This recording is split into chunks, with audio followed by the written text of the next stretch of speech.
Саламатсыздар ма балалар? 6 сынып қазақ тілі сабағымызды бастаймыз.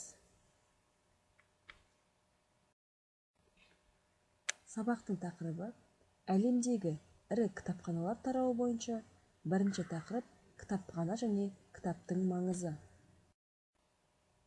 Сабаққа негізделген оқу мақсаты: оқылым, мәтіннен негізгі және қосымша ақпаратты, көтерілген мәселені анықтауға бағытталған нақтылау сұрақтарын құрастыру.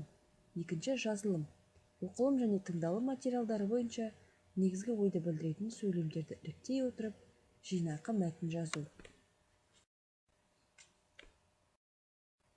Қызығушылықты ояту: ой түрткі сұрақтарға жауап беру арқылы тақырыпты болжайсыңдар. Бірінші сұрақ: кітап деген ұғымды қалай түсінесіңдер? Екінші сұрақ: сендердің ойларыңша адамға өмірде қажетті қандай қызығушылықтар бар? Үшінші сұрақ: кітап оқу адамға не үшін қажет? Төртінші сұрақ: кітап оқудан қандай ой түюге болады? Оқулық пен жұмыс.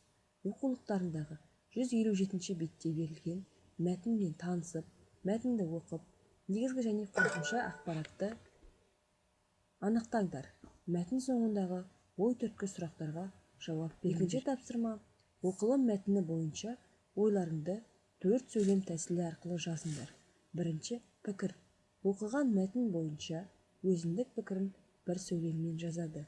Екінші дәлел: мәтін негізінде түрлі көзқарастарды бір сөйлеммен дәлелдейді.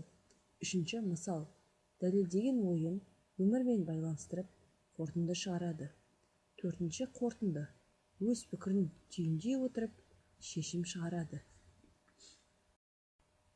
Үшінші тапсырма: оқылым мәтіні бойынша жинақы мәтін жазыңдар.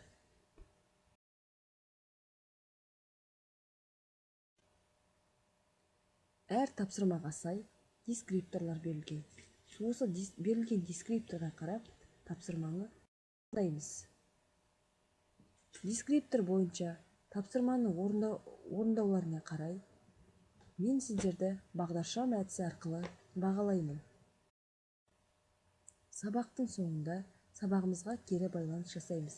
SMS әдісі арқылы.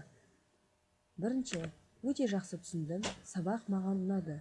Сабақты жақсы түсіндім, немесе тақырып бойынша әлі де ізденуім керек деген сияқты SMS хабарламаларды жолдайсыздар. Үй тапсырмасы. Төртінші тапсырма: оқылым мәтіні бойынша нақтылау сұрақтарын құрастырыңдар.